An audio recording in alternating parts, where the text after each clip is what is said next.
सहभाग घेण्यासाठी मान्यवर पाहुणे आहेत। आत्ता आंदोलनकर्ते बच्चू कडू आपल्या सोबत जोडले गेलेले आहेत। बच्चू भाऊ, स्वागत आहे तुमचं न्यूज 18 लोकमत मध्ये। माझा आवाज तुमच्यापर्यंत पोहोचतोय का? हा, पोहोचतोय। तुम्ही कुठे निघालेला आहात? तुमची पुढची दिशा काय आहे आणि शेतकऱ्यांच्या कर्जमाफीच्या संदर्भातली तुमची नेमकी मागणी काय? जेल भरो करायला निघालो आहे। जेल भरो व्हायसाठी निघालो आहे। जेल भरोसाठी निघालो आहे। कोर्टाने आम्हाला जागा सोडून सांगितलं। हा व्यवस्थित नाटक होतं सरकारचं। 4 वाजता 2 मंत्री भेटायला येतात आणि मग 4:30 ते सांगितलं आता विमानतळावर 2 मंत्री आलेले आहेत। 6 वाजेपर्यंत 2 मंत्री 6 वाजेपर्यंत आले नाही आणि 6 वाजता तेच अधिकारी कोर्टाचे आदेश घेऊन आले। आता आम्ही जेल भरायला निघालो तर पुन्हा 2 मंत्री टपकले। नाटक मागं नाटक आहे। म्हणजे रात्री उचलाचं आंदोलकांना। रात्री 12-1 वाजता लोक झोपले तर शेतकऱ्यावर काठ्या चालवायच्या, त्याला रक्तबांबड करायचं, असं सरकारचं प्लॅनिंग आहे। आणि म्हणून आम्ही ते प्लॅनिंग त्यांना फेल करण्यासाठी आम्ही सरळ सरळ आता अटक होतोय दिवसा, म्हणजे रात्रीचं यावेळेस। 5:55 आदेश आहे कोर्टाचे। 6 वाजता मैदान खाली करा म्हणून। बरं, पण मग आता पोलिसांनी तुम्हाला अटक केली नाही तर काय? तुम्ही हायवे मोकळा करताय? त्यांना कोर्टाचा आदेश पालन करावं लागेल कोर्टाला, पोलिसांना।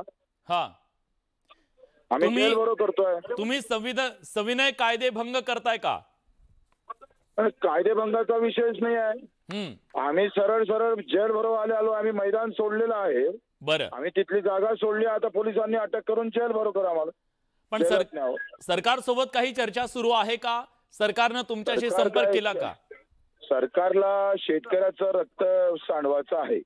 त्यांना समाधान झालं नाही। रोज फासावर जाते का नाही शेतकरी, त्याचं सरकारला समाधान होत नाही। तो रक्तबांबड झाला पाहिजे, रस्त्यावरही मारलं पाहिजे आणि एकंदरीत धोरणाने तो शेतकरी मेला पाहिजे। दोनही बाजूने त्याला मारावं। पण हा डेडलॉक कसा संपणार बच्चू भाऊ? कारण आज हजारोच्या संख्येने शेतकरी रस्त्यावर आहेत। तिथली परिस्थिती आम्ही दाखवतोय सातत्यानं। सरकार आणि आंदोलकांमधला हा डेडलॉक कसा संपणार? चर्चेसाठी एक पाऊल पुढे टाकताय का? काय आता ते 2 मंत्री आले पाहू।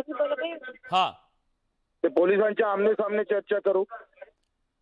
बरं, पण तुमची प्रमुख मागणी काय आहे आणि का तुम्ही म्हणताय की राज्यातल्या शेतकऱ्यांना कर्जमाफी हवी आहे? का म्हणतो कर्जमाफी हवी म्हणजे? मला एका बहिणीनं राखी बांधली, आपली पदराचा साडीचा पदर फाडला आणि तिनं राखी बांधली, मला ते पट्टी बांधली साडीची। तिनं सांगितलं का आता कर्जमुक्तीशिवाय वापस येऊ नका, नाहीतर माझाही नवरा आत्महत्या करण्याच्या मानसिकतेत आहे।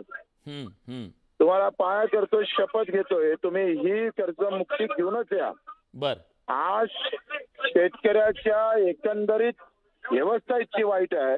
3-4 लाख रुपये त्याच्या अंगावर कर्ज आहे। आता येण्याची आवक काहीच नाही। कुठून काही पैसे येणार आहे का? तर बिलकुल नाही। ते व्यापारासारखं आहे का? हे डुबलं म्हणजे दुसरे पैसे आहे? आवक काहीच नाही आणि कर्जाचा बोजा डोक्यावर आहे।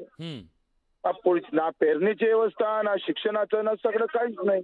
5-10 हजारात तुम्ही आता आयुष्य काळा असं सरकार म्हणतं आणि अतिवृष्टी पहिले मग कर्जमाफीचा विचार। अतिवृष्टीतही मारायचं सरकारनं शेतकऱ्याला आणि अतिवृष्टीच्या नावानं शेतकऱ्याचा कर्जमुक्तीचा प्रश्न बाजूला ठेवायचा, असं व्यवस्थित नाटक सुरू आहे।